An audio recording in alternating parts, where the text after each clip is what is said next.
Nagsisimula ang anime sa isang batang lalaki na nagngangalang Makoto Musumi. Ito ay isang normal na araw tulad ng iba pang araw, ngunit sa wala kahit saan, nakita ni Makoto ang kanyang sarili na lumulutang sa kawalan, at isang misteryosong boses ang nagsalita sa kanya. Ang boses ay nagsasabi sa kanya na siya ay isang Diyos at dumating upang dalhin siya sa ibang mundo. Sumagot si Makoto na hindi siya makakapunta sa ibang mundo ng ganoon. Pagkatapos ay ipinakilala ng Diyos ang kanyang sarili bilang Tsukuyomi at ipinaliwanag na naparito siya upang gawing bayani si Makoto at iharap siya sa Diyosa ng ibang mundo.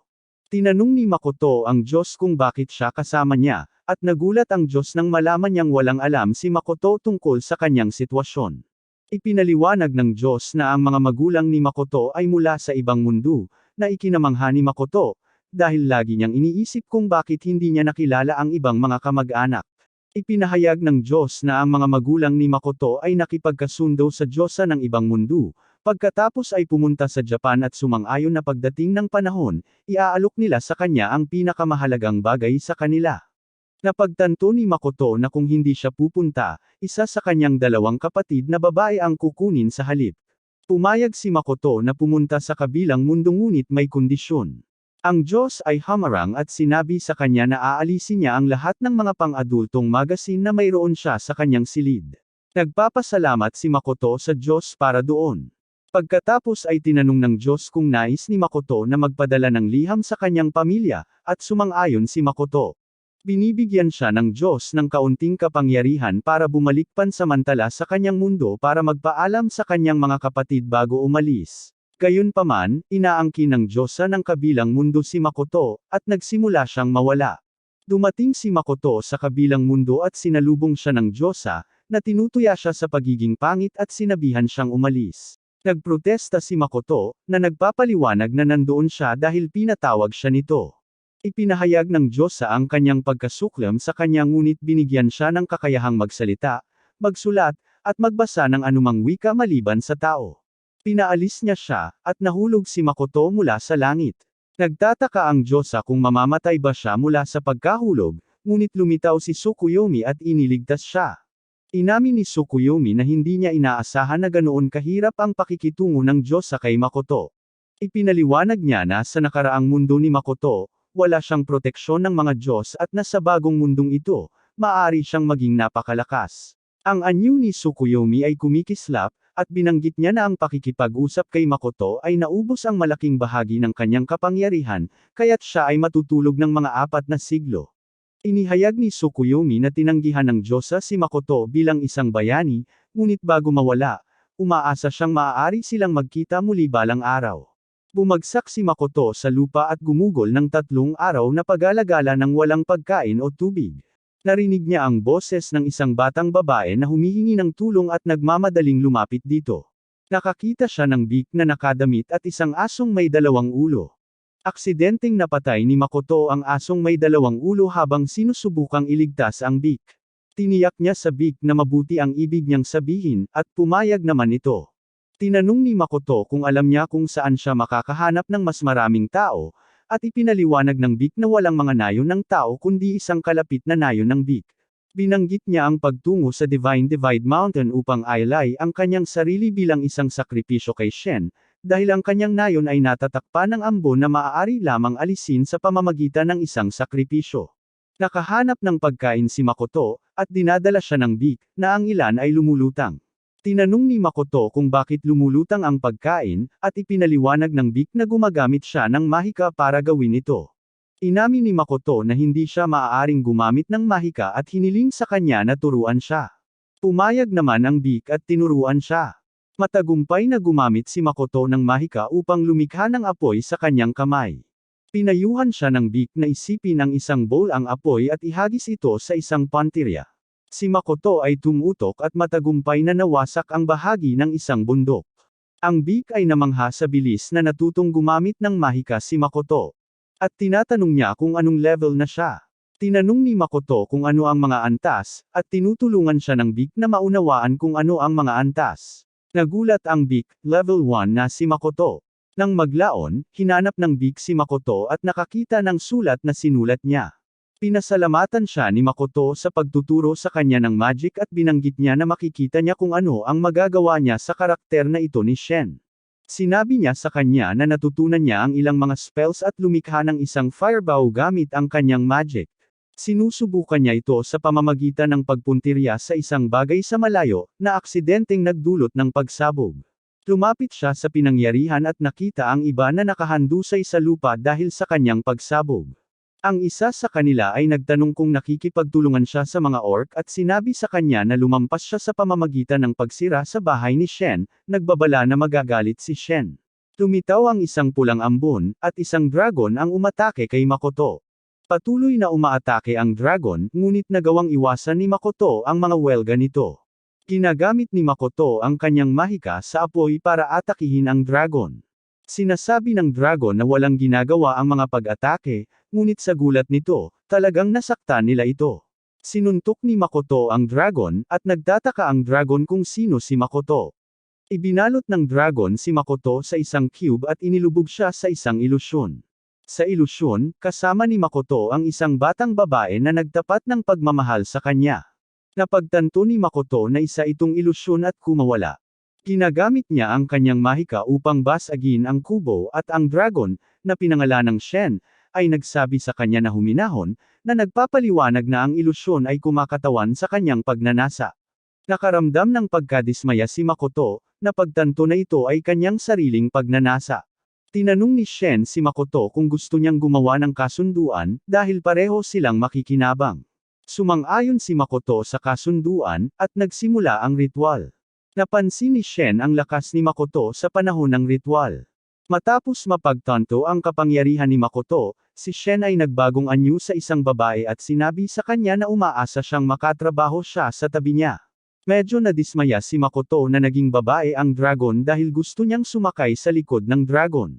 Ipinaliwanag ng batang babae na sa isang kasunduan kung saan ang bahagi ng Panginoon ay 80% at ang sa alipin ay 20%, ang mahina ay madalas na nasa anyo ng mas malakas. Nagbukas siya ng portal sa isang dimensyon na kinokontrol niya, at tinanong ni Makoto kung isa itong ilusyon.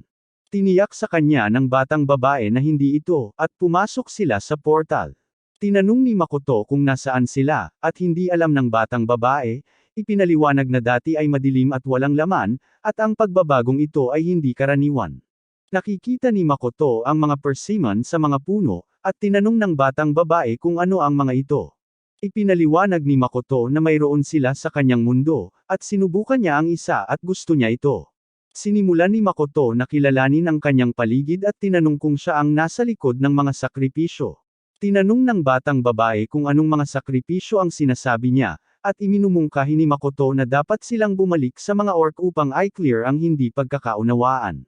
Paglabas nila sa portal, lumitaw si Emma, ang big, at binalaan si Makoto na huwag labanan si Shen dahil napakalakas niya. Ipinahayag ng batang babae na siya si Shen at natalo siya ni Makoto at nakipagkasundo sila. Naghagis si Shen ng mga kaliskis na natalo niya sa laban, at napagtanto ni Emma na siya ang tunay na Shen at Nahimete. Nang maglaon, nasanayon sila, at tinanong ni Emma si Makoto kung nasaan si Shen. Sabi ni Makoto malamang natutulog si Shen. Nakita si Shen na may kasamang orc, at sinabi ng orc kay Shen na dumating si Makoto para sa mga dalagang kailangan nilang isakripisyo. Tinanong ni Shen ang orc kung gusto nilang manirahan sa matabang lupain. Tinanong ni Makoto kung bakit may mga mulita ang mga orc, at ipinaliwanag ni Shen na sila ay gumagalaw. Masayang tinanggap ng orc ang alok ni Shen na manirahan sa matabang lupain. Tinanong ni Makoto si Shen kung ano ang kanyang ginagawa kagabi at kung anong mga matabang lupain ang kanyang sinasabi. Ipinaliwanag ni Shen na naging fertile ang dimensyon kung saan nila ginawa ang kanilang kasunduan, at gusto niyang magtayo ng lungsod doon. Ibinunyag niya na nagdala siya ng mga hayop mula roon, at nag-aalala si Makoto kung ang ilan sa mga hayop ay mabangis. Gayunpaman, tiniyak sa kanya ng isang malatao na batang babae na aalagaan niya sila. Napagtanto ni Makoto na si Shen ay may anak na babae, ngunit nilinaw ni Shen na wala siyang anak na babae, hinati lang niya ang kanyang sarili. Hiniling ni Makoto kay Shen na ipaliwanag ang kanyang kapangyarihan, at sinabi ni Shen na magkakaroon ng oras para doon mamaya. Tinanong ni Makoto ang mga orc kung pumayag silang lumipat, at sinabi sa kanya ng orc na sigurado sila. Dinadala sila ni Shen gamit ang kanyang ambon. Lumipas ang ilang araw mula noong dinala ang mga orc sa sukat ng ako. Habang tinitingnan ni Makoto ang kanyang mga alaala, nakatagpo siya ng larawan ng pamilya at sinabing maaari niyang tuklasin ang mundong iyon upang matuto patungkol sa kasaysayan ng kanyang mga magulang. Nagtakda si Makoto ng layunin na sundan ang yapak ng kanyang mga magulang at makahanap ng isang nayon ng tao. Sunod, nakita namin ang isang matandang lalaki na tumatakbo, inatake ng mga sibat. Pagkatapos ay bumalik kami sa Makoto, kung saan sinusubukan ng ilang orc na putulin ang isang puno ngunit nahihirapan. Ginagamit ni Makoto ang kanyang mahika para tulungan silang putulin ang puno. Ang mga orc ay namangha, at tinanong ni Makoto kung nasaktan sila. Sinabi sa kanya ng isang orc na nangyayari ito sa lahat ng oras, at pinagaling siya ni Makoto gamit ang kanyang mahika. Sinasaktan ni Makoto ang kanyang sarili gamit ang kanyang espada, ngunit ang kanyang kapangyarihan sa pagpapagaling ay hindi gumagana sa kanyang sarili. Dumating si Shen kasama ang walang malay na matanda at ipinaalam sa kanila na sinasalakay si ako. Napansin niya ang sugat ni Makoto at sinabi sa kanya na ang amoy ng kanyang dugo ay maakit ang umaatake. Tumitaw ang isang nilalang at inatake si Makoto.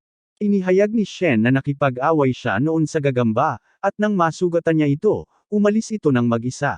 Inatake ni Makoto ang gagamba gamit ang kanyang espada, pinutol ang isang paa nito.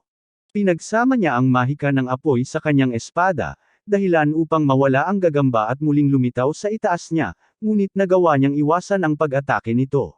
Gumagawa siya ng isang fire lance at hinampas ang gagamba, ngunit ito ay muling nabuo sa pamamagitan ng pagsipsip ng mahika ni Makoto. Gumagawa si Makoto ng mas maraming fire lance, ngunit patuloy na nagbabagong buhay ang gagamba. Gumagawa siya ng isang kalasag, ngunit ang gagamba ay nakalusot dito at nasugatan si Makoto. Ginagamit ni Makoto ang kanyang mahika para maglunsad ng pag-atake, na nagdulot ng malaking pagsabog. Gumamit siya ng busog upang itulak ang gagamba, ngunit siya ay nahulog sa lupa, pagod. Ang gagamba ay muling nabuhay muli at nakuha si Makoto. Nag-aalala si Shen kay Makoto, ngunit sa halip na kainin siya, tila hinahangaan ng gagamba ang kanyang lakas. Pumagitna si Shen, inalis ang gagamba, at tinanong kung naaalala siya nito. Sumagot ang gagamba na ang iniisip lang noon ay ang pagkain at hindi naaalala. Ipinaliwanag ni Shen na mayroon siyang espesyal na kaugnayan kay Makoto, kaya naman nagkatawang tao siya. Kinumbinsi ni Shen ang gagamba na makipagkasundo kay Makoto, at nag-transform ito sa anyo ng tao.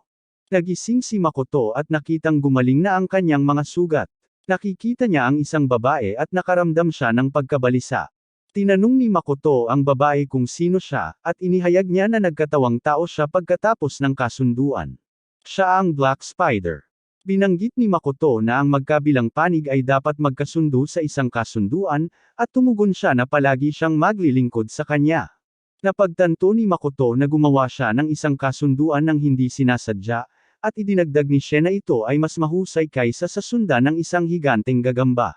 Isang duwende ang nagpakilala kay Makoto at nagpasalamat sa kanyang pagkatalo sa Black Spider, na nagligtas sa kanilang nayon. Pinaliit ito ni Makoto, at tinanong ng duwende kung maaari nilang ilipat ang kanilang nayon doon. Sumang-ayon si Makoto. Nang maglaon, hiniling ni Shen kay Makoto na bigyan siya ng mga pangalan at ang bagong babae. Pinangalanan ni Makoto si Shen ng Tomo, at gusto niya ito. Pinangalanan niya ang ibang babae na Mio. Nang maglaon, nakita ni Makoto ang higit pang mga karera na naninirahan sa ako. Nagpasya si Makoto na umalis, ngunit tinanong ni Shen kung saan siya pupunta.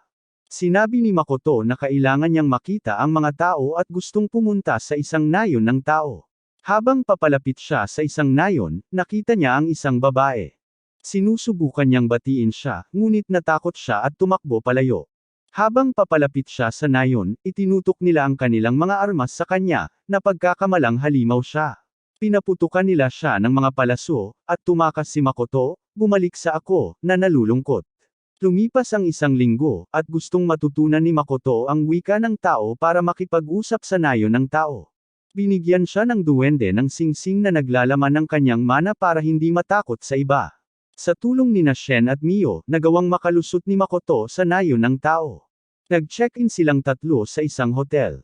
Nagpaligsahan sina Shen at Mio upang makita kung sino ang may mas mataas na antas. Gumagamit sila ng scroll na nagbabasa ng mga antas hanggang 1600. Ang level ni Shen ay 1320, habang ang level ni Mio ay 1500. Tumanggi si Shen na tanggapin na mas malakas si Mio kaysa sa kanya. Kinagabihan, lumabas si Makoto kasama si Mio, at nananatili si Shen sa hotel. Isang batang babae ang lumapit kay Makoto at tinanong kung ano ang kailangan niya. Sinabi sa kanya ng batang babae na gusto niyang humingi ng pabor sa kanya at yakapin si Makoto. Nagpasya si Makoto na dalhin siya sa hotel na kanilang tinutuluyan. Sinabi sa kanila ng batang babae na naglalakbay siya kasama ang kanyang nakatatandang kapatid na babae, na nawala. Tinanong siya ni Makoto kung kailan niya huling nakita ang kanyang kapatid, at ang sabi ng babae ay 1 buwan na ang nakalipas. Ipinaliwanag niya na pinalayas sila sa kanilang inuupahang bahay dahil sa hindi pagbabayad ng renta at ngayon ay nasa lansangan siya. Hinarap niya ang ilang lalaking nagtangkang nakawin ang kanyang mga gamit sa kanyang kariton. Sa kanyang pagtatangka na ipagtanggol ang kanyang sarili, hindi sinasadyang nasaktan niya ang isa at napatay ang 2 lalaki gamit ang kanyang espada. Ang huli ay tumakas sa takot, ngunit hinarang siya ni Shen at pinatalsik siya. Napagtanto ni Makoto na ang huling lalaki ay isang babae, at nagulat si Shen. Ang batang babae ay bumalik, at sinabi sa kanya ni Makoto na maaari siyang kumain at pagkatapos ay matulog. Tinukoy siya ng batang babae bilang, "Sir," at sinabi ni Makoto sa kanya na maaari niyang tawagan siya kahit anong gusto niya. Nagpasya siyang tawagin siyang, "Kuya," at binigyan siya ng drawing na ginawa niya sa kanyang kapatid bago umalis. Si Makoto, na tinitingnan ang mga alaalang hatid ni Shen, ay natuklasan na mayroon silang kapatid na babae ng babae. Hiniling niya kay Mio na tulungan siyang iligtas ang kanyang kapatid. Sina Shen at Mio ay pumunta upang iligtas ang kapatid ng babae habang si Makoto ay nananatili sa babae. Nagkomento ang batang babae sa kawalan ng kakayahan ni Makoto na humawak ng cart ng maayos, at hinahayaan siya ni Makoto na kunin dahil sanay siya. Naaalala niya ang kanyang kapatid, at nakita nila ang alaala ng kanyang kapatid. Para mabayaran ang utang, nagmisyon ang kanyang kapatid. Nang bumalik siya mula sa misyon, nasugatan, sinabi niyang nabigo ito. Bumalik sila sa kasalukuyan, at ang kapatid na babae ay nasa masamang kalagayan. Gayunpaman, lumitaw sina Layo at Shen, na nagligtas sa kanya. Pinagaling siya ni Mio, at gumamit sila ng mahika para makatakas. Lumitaw ang isang adventurer, at bumalik sila sa Makoto. Ang batang babae ay nagmamadaling umalis, na sinasabing may nakalimutan siya sa bahay. Nahanap ito ni Makoto na hinala at ginamit niya ang kanyang mahika para tiktikan siya. Kasama niya ang ilang mga lalaki na nagtatanong sa kanya kung ano pa ang alam niya. Sinabi niya sa kanila na nagbenta si Makoto ng ilang pambihirang prutas sa halagang 500 gintong barya. Iminumungkahi ng mga lalaki na magnakaw siya ng pera mula sa kanya upang mabayaran ang utang ng kanyang kapatid na babae, na nangangako na palayain ang kanyang kapatid sa sandaling dalhin niya ang pera. Umalis ang batang babae, at iniisip ni Makoto ang pangangailangan ng hustisya sa lungsod. Tinanong ni Shen ang adventurer tungkol sa hindi pagliligtas sa babae kung siya ang pinakamalakas sa bayan. Ipinaliwanag niya na ito ay kahangalan at inihayag na ang isang tao na may napakalaking mana ay nakita kamakailan, at may mga kahilingan na patayin siya. Iminungkahi niya na sumali sina Shen at Mio sa kanyang grupo, ngunit tumanggi sila. Tumatawa ang lalaki, kinukutya sila sa pagpili ng isang level 1 na lalaki na may maskara sa ibabaw niya, na nagmumungkahi na sa ilalim ng maskara, dapat siyang pangit. Nagalit sina Shen at Mio at inatake siya, ngunit pinangangalagaan niya ang sarili mula sa kanilang pag-atake. Ang batang babae ay nakakaramdam ng pagsisisi sa pagnanakaw sa lalaking tumulong sa kanya, at ang isa pang lalaki ay lumitaw, na nagsasabi sa kanya na umalis. Humingi ng paumanhin ang babae, at iniinsulto siya ng lalaki, sinabing ang kanyang karumihan ay makakasira sa kanilang reputasyon. Pumagitna si Makoto, sinabi sa kanya na kaibigan niya ito. Nakilala ng lalaki si Makoto at humingi ng paumanhin. Naghahanda sina Shen at Mio na lumaban, at ipinadala ng lalaki ang kanyang koponan upang salakayin sila. Tinalo sila ni Shen sa isang suntok, at lumipad sila. Nanalo sina Shen at Mio laban sa lahat at naging sanhi ng pagkawasak sa bayan. Ginamit ng lalaki ang kapatid ng babae bilang bihag, ngunit natalo siya nina Shen at Mio. Nagtatalo sila kung sino ang gumawa ng mas mahusay na trabaho, na nagdulot ng karagdagang pagkawasak. Ang batang babae ay muling nakikipagkita sa kanyang kapatid, at nagkomento si Makoto na, bukod sa kulay ng buhok, kamukha niya si Hasegawa. Tinanong ni Makoto si Mio kung maaari siyang lumikha ng sutla ng gagamba, at kinumpirma niya. Itinali ni Makoto sina Mio at Shen, pagkatapos ay itinapon sila sa malayo bilang parusa sa pagsira sa buong bayan. Nang maglaon, binanggit ni Makoto na sa tulong ni Shen, binago nila ang mga alaala ng mga naninirahan sa bayan upang maiwasan ang mga isyu sa hinaharap. Isang batang babae ang nagtanong kung nasa bayan pa ang mga halimaw, ngunit sinabi ng isang adventurer na natalo ni Shen at Mio ang halimaw dahil ang kanilang mga antas ay higit sa 1,000. Ang babae ay may pag-aalinlangan, at kinumbinsi ni Makoto si Shen na pumunta at magsanay. Sumunod si Shen, at humingi ng paumanhin ang dalaga kay Mio sa pag-abala sa kanila, dahil sa tingin niya ay si Mio ang kasintahan ni Makoto. Namula si Mio at nilinaw na katulong lang niya. Napansin ni Makoto ang mga halimaw sa unahan at sinabihan si Mio na hawakan sila. Tinalo ni Mio ang mga halimaw, pinahanga ang lahat. Iminungkahi ng kapatid na babae ng babae na mangolekta ng mga materyales, at sumang-ayon si Makoto. Gayunpaman, ang babae at si Mio ay binigyan siya ng isang na hinalang tingin, sa pag-aakalang siya ay hindi nararapat. Inalis ng batang babae ang mga mata ng mga halimaw na pinatay ni Mio, at sinabi ni Makoto na ayaw niyang makakita ng kamukha ni Hasegawa na ginagawa iyon. Nagpatuloy sila at nakatagpo ng higit pang mga halimaw. Hiniling ni Makoto kay Mio na alagaan sila, ngunit tumanggi si Mio, iminumungkahi na gawin niya ito. Si Makoto ay nagtanong tungkol sa kanilang kahinaan, at sinabi nila sa kanya na ito ang kanilang tiyan. Si Makoto ay nakatutok at pinapatay silang lahat gamit ang kanyang mga arrow, na nakakuha ng papuri ng lahat. Nang maglaon, nakarating sila sa bayan ng Chish. Nagparehistro muli si Makoto bilang isang adventurer at natanggap ang kanyang card. Sinabi ng kapatid na babae ng babae na nag-level up siya sa paglalakbay, at binabati siya ni Makoto. Ibinahagi nila ang mga materyales na kanilang nakolekta, at pinapanatili ni Makoto ang mga mata ng ruby. Lahat sila ay nalulungkot tungkol sa paghihiwalay ng mga landas, at iminumungkahi ni Makoto na magkaroon ng panghuling hapunan ng magkasama, na sinang-ayunan ng lahat. Dumating sila sa hapunan, at tuwang-tuwa si Makoto na mahanap ang paborito niyang pagkain. Hinahamon ng isang enchanter si Makoto sa isang arm wrestling match, at nanalo si Makoto. Pagkatapos ng hapunan, sinabi ni Makoto kay Mio na oras na para matulog at umalis. Si Mio ay nasa sabik na makibahagi sa isang silid kay Makoto. Dumating si Makoto at tinanong si Mio kung natutulog siya sa kama na yon. Natuwa si Mio, ngunit mabilis na nakatulog si Makoto, na binaygo siya. Kinabukasan, bumalik sila sa Ako. Ang chibi na bersyon ng Shen ay nagsasabi kay Makoto tungkol sa pag-unlad sa Aku mula noong siya ay umalis. Lumilitaw ang dwarf at may ipapakita kay Makoto. Ang mga dwarf ay gumawa ng mga sandata para sa kanya, ngunit tumanggi si Makoto. Nakikita niya ang isang suit at nagustuhan niya ito, nagpas siyang isuot ito. Nang maglaon, ipinakita ni Mio kay Makoto na ang kanyang mga kamag-anak ay nagsasanay upang magmukhang tao, bagaman hindi ito nagtatagal. Nagtanong ang isang adventurer kung sino ang kumuha ng pinakamataas na sweldo, at sinabi ng isang batang babae na ito ay isang kakaibang lalaki na may maskara. Gustong makipagnegosyo ni Makoto sa isang lalaki at sinabihan siyang level 1 na siya. Ang lalaki sa una ay tumanggi dahil sa kanyang mababang antas, ngunit nagbago ang kanyang isip nang makita niya ang mga ruby na mata ni Makoto. Tinanong ni Makoto kung bakit gusto niya ang ruby eyes, at ipinaliwanag ng lalaki na ito ay para sa paglikha ng gamot para sa kanyang asawa at anak na babae. Pumayag si Makoto na tumulong, at binati siya ng lalaki ng swerte sa pagsusulit ng guild. Nagulat si Makoto dahil hindi niya alam na may exam. Tinanong niya kung ano ang kailangan niyang pag-aralan para sa pagsusulit at sinabihang kailangan niyang pumasa sa 2 pagsusulit, at ang libro ay nagkakahalaga ng 2 gintong barya. Nakikita ito ni Makoto na mahal ngunit binibili ito. Pagtingin niya sa libro, nagulat siya at nagtatanong kung pwede ba siyang kumuha ng exam kaagad. Nagulat ang babae sa counter pero pumayag. Kinukuha ni Makoto ang pagsusulit na kadalasang binubuo ng mga problema sa matematika na katumbas ng matematika sa elementarya sa kanyang mundo.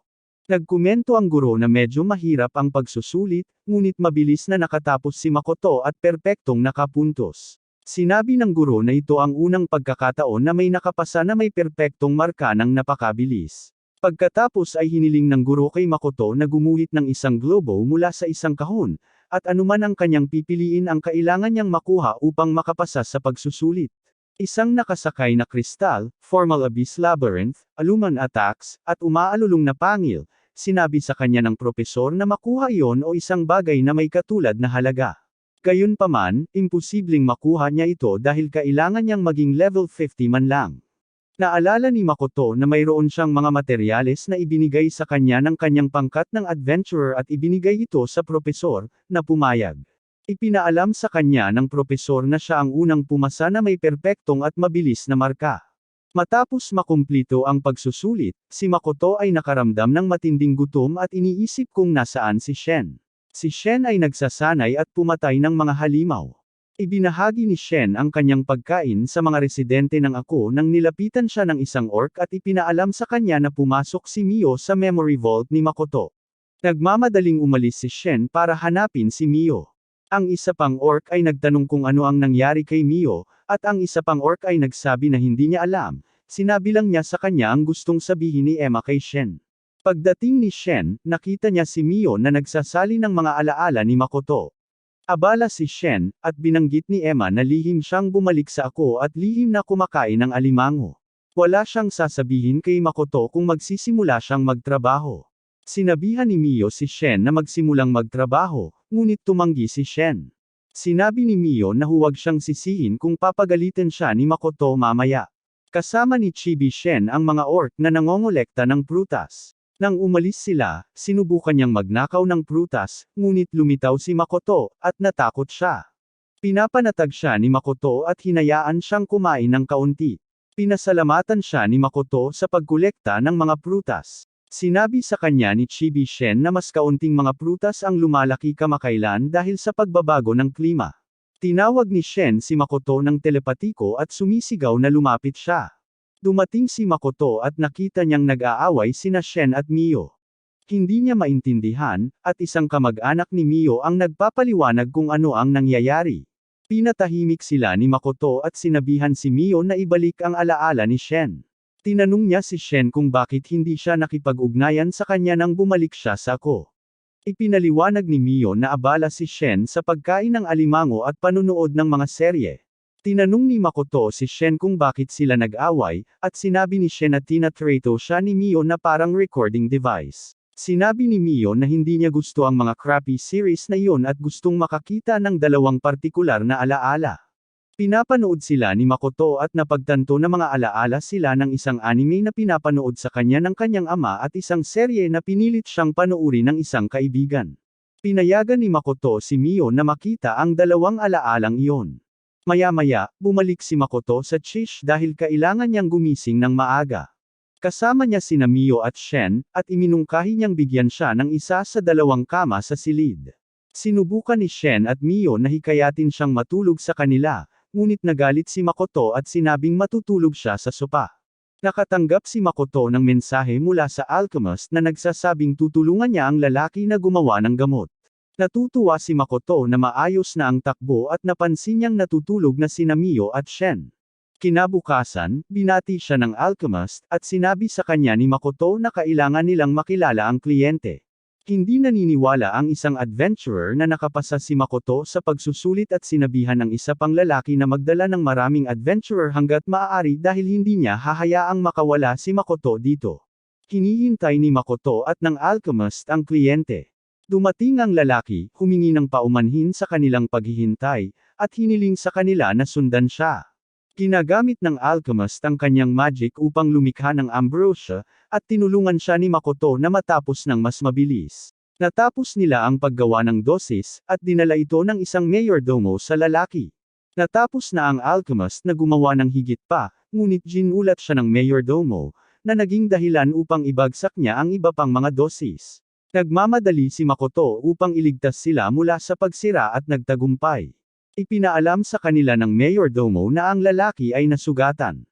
Pumunta sila sa kanya, at ipinaliwanag niya na sinubukan niyang bigyan ng gamot ang kanyang asawa, ngunit naging marahas ito at sinaktan siya.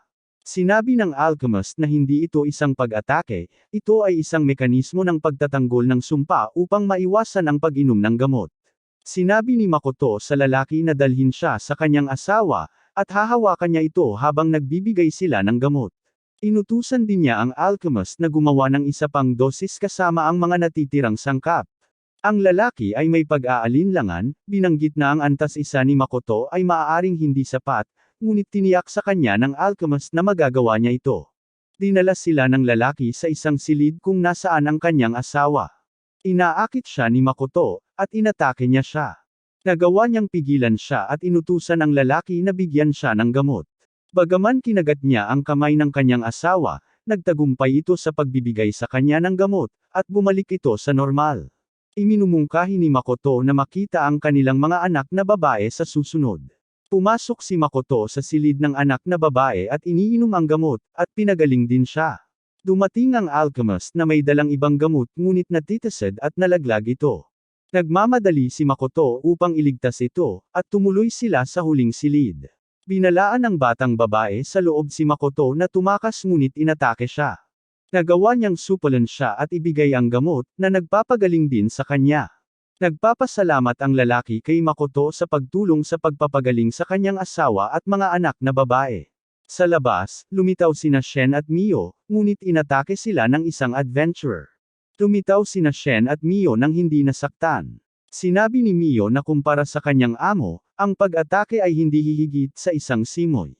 Pinasasalamatan ni Makoto si Mio ng telepatiko sa pagsunod sa plano. Mas maraming adventurer ang dumating, at isa sa kanila ang nagmumungkahi na sina Shen at Mio ay sumama sa kanila. Nagtanong si Mio tungkol sa pagbabayad, at nang marinig ang alok ng 10 gintong barya, tinanggap niya. Si Makoto ay nagpapahayag ng pasasalamat sa pakikipagtulungan ni Mio. Isang labanan ang naganap, at naiwasan ni Makoto ang mga pag-atake ng mga adventurer. Hindi umaatake si Shen, naghihintay kay Makoto na magsabi ng isang klasikong parirala. Naalala ni Makoto ang parirala at sinabi ito, na nagudyok kay Shen na sumali sa labanan at talunin ang mga adventurer. Tumanggi si Mio na tulungan ang mga adventurer, iniwan ang isa sa kanila na matalo. Pinigilan ni Makoto ang huling adventurer sa pagtakas. Ang natitirang adventurer ay sumuko kay Shen. Sinisiyasat niya ang kanyang mga alaala at pinatawad siya sa kanyang mga aksyon. Tinanong siya ni Makoto kung bakit niya pinuntirya ang pamilya ni Rembrandt. Ipinaliwanag ng adventurer na sinabi sa kanya ng isang shaman na ang sumpa ay magbibigay lamang sa kanila ng sumpa sa pagtulog upang muling isaalang-alang ang kanilang mga saloobin. Tumulong siya dahil hindi nalalagay sa panganib ang buhay nila sa spell. Naiintindihan ni Makoto ang sitwasyon at sinabihan siyang gamutin ang kanyang kaibigan. Humingi ng bayad si Mio mula sa adventurer, na pumayag, ngunit kinuha ni Mio ang lahat ng kanyang pera. Si Lime, ang adventurer, ay humihingi ng paumanhin kay Rembrandt, at bagaman iminumungkahi ni Rembrandt na ayalay ni Lime ang kanyang buhay bilang paghingi ng tawad, pinatawad niya si Lime at pinaghihigpitan ang kanyang mga pakikipagsapalaran sa hinaharap. Nagpasya si Lime na huminto sa pagiging isang adventurer.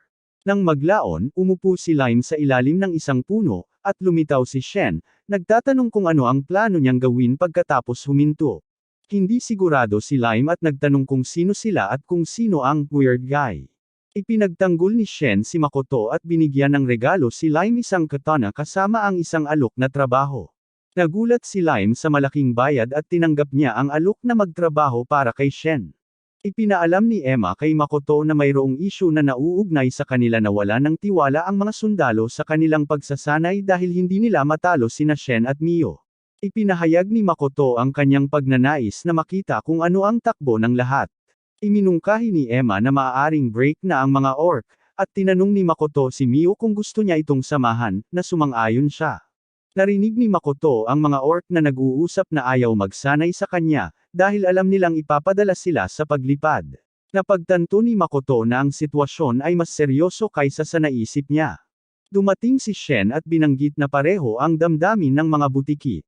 Nagmumungkahi si Shen ng ideya ang pagkakaroon ng pinakamahusay na mandirigma mula sa bawat lahi ay lumalaban sa isa't isa upang ipakita ang kanilang lakas. Nagsisimula silang makipaglaban, inaatake ng butiki ang isang orc, ngunit ang orc ay gumagawa ng hadlang upang protektahan ang kanyang sarili.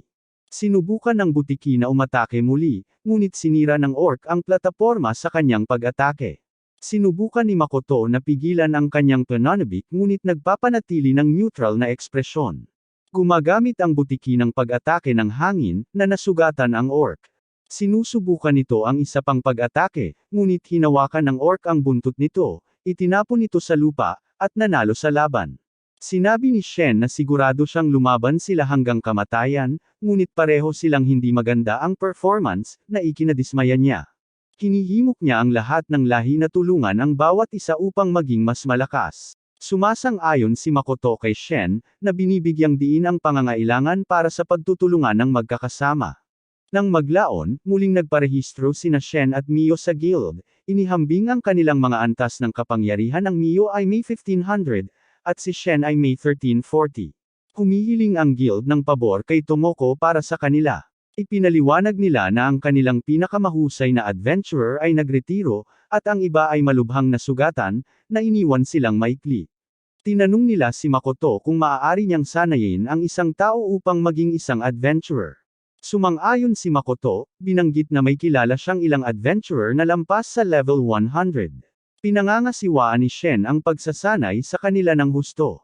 Sa panahon ng kanilang pagsasanay, ang ilang mga halimaw ay umaatake, ngunit ang kanilang mga pag-atake ay nabigo. Nanghihimasok si Shen at nagtanong kung bakit sila umaatake ng direkta. Inutusan niya ang tatlo sa kanila na umatake habang ang alchemist ay sumusuporta at nagpapagaling. Binibigyan sila ni Shen ng isang estratehikong plano, at sinusunod nila ang kanyang patnubay upang makamit ang tagumpay. Sinabi ng alchemist na ang mga buntot at makamandag na kuko ng mga halimaw ay mahalaga. Hindi sinasadyang natusok niya ang kanyang sarili ng kuko, Nolson. Bumalik si Shen sa guild at ipinaalam sa batang babae na iniwan niya ang grupo sa isang pugad ng Dark Tales, isang mapanganib na lugar na kilala bilang pagpapakamatay na landas. Gayunpaman, ang grupo ay bumalik sa guild na matagumpay, na natalo ang lahat ng mga halimaw. Ipinaalam sa kanila ni Shen na nakapasa sila at handa na. Hiniling ni Makoto kay Mio na hanapin ang bulaklak ng ambrosia. Sumang-ayon si Mio, sa pag-aakalang ito ay para sa paggawa ng mas maraming gamot. Nilinaw ni Makoto na dati nilang ginamit ang ruby ice ngunit ngayon ay nais na gamitin ang orihinal na bulaklak para sa isang mas mahusay na produkto. Pumayag si Mio at nagtanong tungkol sa mga plano ni Makoto. Ipinaliwanag niya na ihahanda niya ang tindahan. Tinanong ni Makoto si Rembrandt kung maaari siyang magrenta ng espasyo para sa kanyang tindahan, at sumang-ayon si Rembrandt ngunit nagmumungkahi na buksan ito sa isang neutral na kaharian, na nag-aalok ng tulong mula sa isang kakilala doon. Nagpahayag ng pasasalamat si Makoto at bumalik sa Ako. Dumating si Mio sa Thonarak Forest kasama ang grupo, ngunit pinagmamasdan sila ng dalawang batang babae. Natuklasan ni Makoto na ang nakakapanghinang magic ay hindi nakakaapekto sa kanya, na humantong kay Shen na kilalanin na si Makoto ay naging mas malakas. Ang ibang mga lahi sa Ako ay nagdaraos ng piging bilang parangal kay Makoto. Si Akina, isang kamag-anak ni Mio, ay maaari na ngayong ganap na mag-transform sa isang tao. Sinabi niya kay Makoto na bukod sa paghahanap ng ambrosia, sinubukan nila ang iba't ibang pagkain. Tinanong ni Makoto kung nasanay na ang kanyang lahi na alp na manirahan sa Ako, at kinumpirma ni Akina na napakasaya nila doon. Nang maglaon, nakipag-usap si Makoto sa dwarf na gumagawa ng sandata at armas. Naiingit ang duwende na laging sinasamahan ni Shen at Mio si Makoto. Tinanong ni Makoto kung nararamdaman nilang nakakulong sila sa Ako, at ang dwarf ay tumugon na kontento na sila doon, ito ay isang paraiso para sa kanila. Iminungkahi ni Makoto na magtrabaho ang dwarf sa kanyang tindahan sa Chish, at sumang-ayon ang dwarf na naging masaya. Nang maglaon, dumating ang orc na pinagaling ni Makoto nang masugatan niya ang kanyang kamay sa pagpuputol ng puno. Naalala siya ni Makoto, at nagulat ang orc na naalala ni Makoto. Humihingi ng paumanhin si Makoto kung pinatrabaho niya siya ng sobra-sobra, at ang sagot ng orc na ito ay kabaligtaran na sisiyahan siyang maging kapaki-pakinabang kay Makoto. Kumakain sina Shen at Mio sa ilalim ng puno nang makaramdam sila ng presensya, natakot, at nagmamadaling hanapin si Makoto. Si Makoto ay nagsasanay ng archery at nagulat siya sa kanilang biglaang pagsulpot. Lumapit si Mio at tinanong kung buhay pa ba siya. Ipinaliwanag ni Shen ang sitwasyon, at si Makoto, na nalilito pa rin, ay nagtanong kay Shen kung ano ang nangyayari. Tinanong ni Shen kung nagsasanay na ba siya ng archery. Si Makoto ay nagsasabi sa kanya ng oo. Tinanong ni Shen kung nagsasanay na ba siya sa lahat ng oras na ito, at kinumpirma ni Makoto na mayroon siya. Nagtatanong si Shen kung may nangyari, at sinabi sa kanya ni Makoto na oo. Inihayag ni Shen na siya ay namatay ng maraming beses, ngunit si Makoto ay naguguluhan dahil siya ay malinaw na buhay. Ipinaliwanag ni Shen na ikinalat ni Makoto ang kanyang kamalayan sa target at pagkatapos ay binaril ang sarili. Sumang-ayon si Makoto sa kanya, at isang lumuluha na si Mio ang nagpaalam sa kanya na ang kamalayan ay maaari lamang ikalat sa kamatayan ang ginawa niya ay itinuturing na pagpapakamatay. Pinalis ito ni Makoto, na sinasabing ayos lang siya dahil buhay pa siya. Ipinaliwanag ni Shen na may limitasyon ang paglaki ng mana gaano man karami ang pagsasanay ng isang tao, hindi nila malalampasan ang limitasyong iyon. Gayunpaman, sa pamamagitan ng pagpapakalat ng kanyang kamalayan, nalampasan ni Makoto ang limitasyon na iyon, na naging sanhi ng patuloy na paglaki ng kanyang mana. Hindi makapaniwala si Makoto na nangyari ang ganoong bagay sa pamamagitan lamang ng pagbaril ng ilang arrow. Tinanong niya si Shen kung hindi na siya makakapana ng mga arrow, kung saan tumugon si Shen na kaya niya, hanggat hindi siya nakakonsentrate ang kanyang mana level ay katumbas ng isang diyosa. Bukod pa rito, lumalawak ang mundo ni Ako dahil sa paglago na ito. Namangha si Makoto sa lahat ng ito, at ipinaliwanag ni Shen na umiiral ang Ako dahil sa pagsasanib ni Makoto at ng kanyang mga kapangyarihan. Nagbabala siya na kung matuklasan ito ng diyosa, maaaring siya ay pumupunta upang patayin siya. Inamin ni Makoto na nakita niya itong paparating. Inihayag ni Shen na sa kalaunan ay makakaisip siya ng isang plano at hiniling kay Makoto na isama si Mio. Pumayag si Makoto at umalis kasama si Mio. Sinabi ni Shen na hindi niya naisip na makipagkasundo sa isang taong maaaring maging isang Diyos. Kinabukasan, namimili si Makoto para sa kanyang tindahan ng may nahulog na bag sa kanya.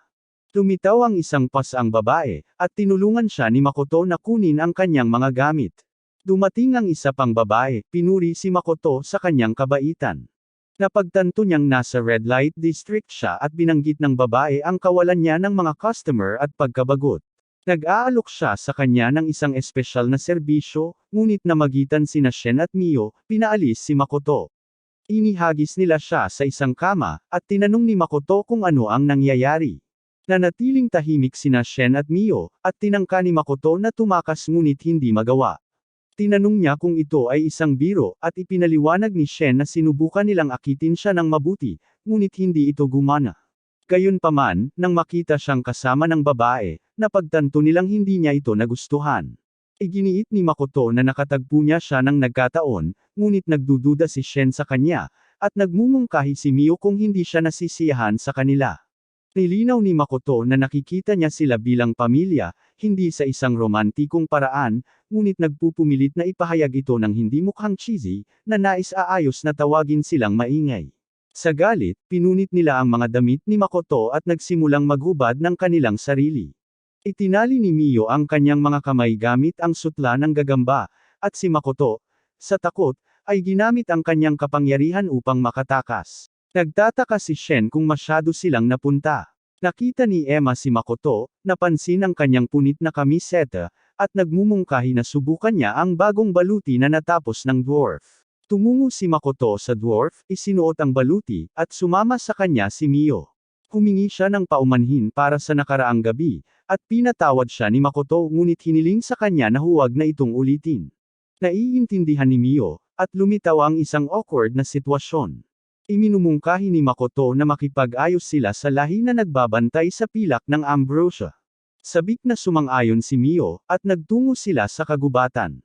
Napagtanto ni Makoto na sinusundan sila, ngunit ginulo sila ni Mio gamit ang kanyang kapangyarihan, na nagpapahintulot sa kanila na makatakas. Dumating sila kung saan lumalaki ang ambrosia, at naalala ni Makoto ang kanyang kapatid na babae. Hiniling niya kay Mio na hawakan ang kanyang kamay, na ikinagulat niya. Nilinaw niya na naalala niya ang kanyang kapatid na babae, hindi sa isang romantikong kahulugan. Magkahawak kamay silang naglalakad sa paligid ng ambrosia, ngunit dalawang batang babae ang hamarang sa kanila, sinabihan silang umalis sa kagubatan. Sinabi sa kanya ni Makoto na hindi sila masama, ngunit nagalit si Mio, at sinubukan siyang pakalmayan ni Makoto. Ang mga taong sumusunod sa kanila kanina ay muling lumitaw at ipinahayag ang kanilang intensyon na kunin ang lahat ng ambrosia. Inakusahan sila ng mga tagapangalaga ng kagubatan bilang mga magnanakaw ng tao, at hinimok sila ni Makoto na huminahon. Inatake sila ni Eri, at tumakas si Makoto. Isang adventurer ang nagtatanong kung bakit siya tumatakbo sa halip na lumaban. Pinawalang bisa ni Makoto ang mahika ni Eri, at umatake ang ibang babae, ngunit naitaboy ni Makoto ang pag-atake. Nananatiling galit si Mio. Si Makoto at ang iba ay tumatakbo, at si Chen ay nakikipag-usap ng telepatiko kay Makoto. Tinanong niya kung alam niya kung ano ang nangyayari, at iminumungkahi ni Chen na ayaw niyang matakton ang lihim na pakikipag-date nila ni Mio. Itinama siya ni Makoto, at nagmungkahi si Chen ng distraction upang payagan siyang gamitin ang kanyang ambon at magbukas ng portal. Lumilikha si Makoto ng mahiwagang distraction, at pinaalis ni Chen ang mga adventurer. Sinaktan ni Makoto ang kanyang kamay sa proseso at sinubukang mga tuwiran kay Mio sa pamamagitan ng paggamit ng kanyang dugo. Dinilaan ni Mio ang kanyang kamay, bumalik sa kanyang katinoan. Gumagamit si Makoto ng light magic para sirain ang mga sandata ng mga babae. Ang mga adventurer ay dinala sa Mirage City, at pinamamahalaan ni Makoto na makinig ang dalawang babae. Ipinaliwanag niya na siya ay dumating upang makipag-ayos, hindi magnakaw ng kanilang ambrosia. Ang mga babae, sina Eri at Aqua, ay dinadala sila sa kanilang nayon. Nakilala nila ang mga matatanda ng nayon at nakikipag-usap sa kanila. Nalaman nila na ang mga forest ogres ay ang mga ninuno ng mga duwende. Nang maglaon, gustong ipakilala ni Aqua sina Makoto at Mio sa kanyang amo, ngunit nag-alinlangan si Makoto. Nabasag ng kanyang amo ang pader, nakipagkamay kay Makoto, at binati siya ni Makoto. Sinuntok ni Mio ang master, pinalipad siya. Hiniling ni Makoto kay Mio na imbestigahan ang master. Natuklasan ni Mio na ang amo ni Aqua at Eri ay sinapian ng demonyo. Hiniling ni Makoto kay Mio na lumipat ng pwesto kay Chen. Nang maglaon, pinapanood ni Makoto ang Panginoon habang hinahawakan ng isang tao at sinisipsip ang kanilang puwersa sa buhay. Lumilitaw ang demonyo sa loob ng master at inatake si Makoto, ngunit nananatiling hindi apektado si Makoto nang humihinang magic at pinawalang bisa ang pag-atake.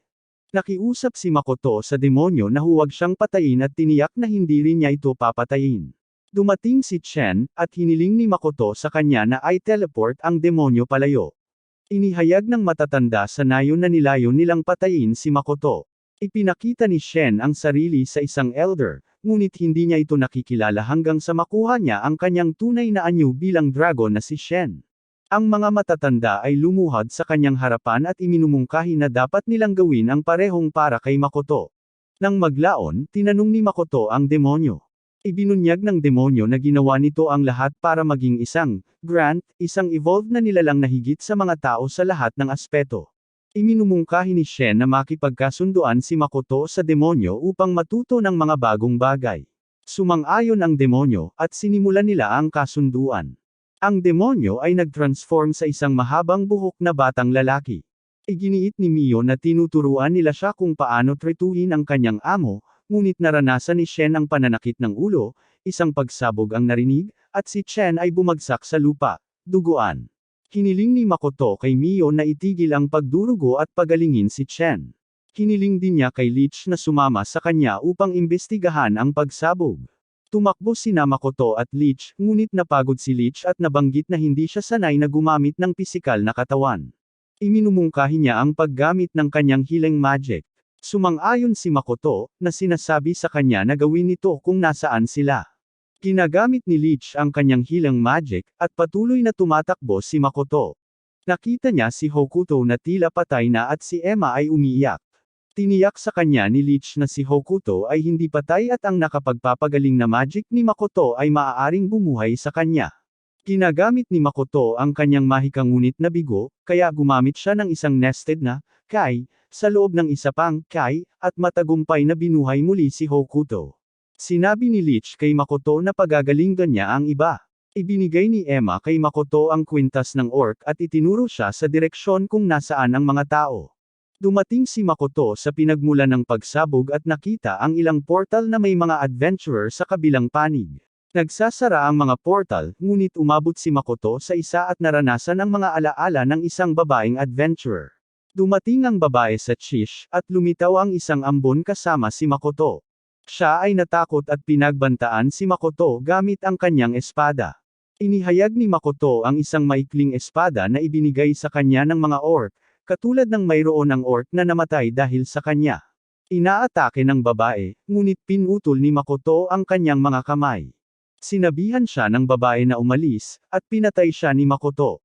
Inamin niya na unang beses niyang pumatay ng tao at nagsimulang umiyak dahil sa kanyang mundo, ang kamatayan ay kaunos-lunos. Kinabukasan, nagsagawa sila ng libing para sa orc at shard ni Shen. Nang maglaon, pinalitan ni Makoto ang leech bilang Shaki, at nagustuhan ni Shaki ang kanyang bagong pangalan. Sinabi ni Shen kay Makoto na ngayong napatay na niya ang babaeng iyon, dapat ay handa na siyang maging hari ng ako. Nagsimulang magtalo sina Mio at Shen kung sino ang may mas malakas na koneksyon kay Makoto. Ipinaalam ni Makoto kay Emma na plano nilang magtayo ng pader para tila wala ng lampas sa Mirage City. Kinabukasan, nakipag-usap si Makoto kay Rembrandt at nalaman niyang ang lugar na binanggit ni Rembrandt ay puno ng mga paaralan at kaalaman. Nagtatanong siya kung kailan balak pumunta doon ni Makoto. Sinabi ni Makoto na iiwan niya ang kanyang tindahan sa kanyang mga kasama at pupunta siya sa lalong madaling panahon. Tinanggal ni Makoto ang kanyang maskara at inamin na nagsinungaling siya. Tiniyak sa kanya ni Rembrandt na nagmamalasakit pa rin siya kay Makoto, kahit anong hitsura niya, tulad ng pagmamahal niya sa nagbagong asawa at mga anak na babae. Sinabi ni Makoto kina Shen at Mio na dinadala niya si Shaki sa isang misyon, sa pagtitiwala na hindi sisirain ni Shaki, isang dating investigator ng tao, ang lungsod. Binigyan ni Makoto si Shen at Mio ng isang keepsake bago sila nagpaalam. Umalis sila para sa kanilang misyon kasama si Shaki. Gayunpaman, hinanap ng Diyosa si Makoto at ini-teleport siya. Isang batang babae na nagngangalang Sofia ang lumitaw at inatake siya, pinamamahalaang putulin ang dalawa sa kanyang mga daliri. Inatake ni Sofia si Makoto, at lumikha siya ng isang kalasag. Tinanong sila ni Makoto kung bakit nila siya inaatake gayong wala naman siyang ginagawa sa kanila.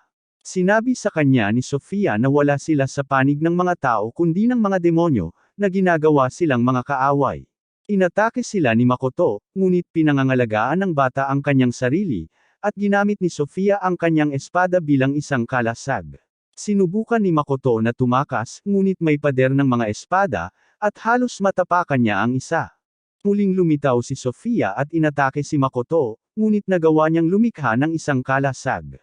Ginagamit ni Sofia ang kanyang singsing para paalang bisa ang proteksyong ibinigay ng Diyosa kay Makoto, ngunit sinabi niyang hindi siya binigyan ng anumang proteksyon ng Diyosa.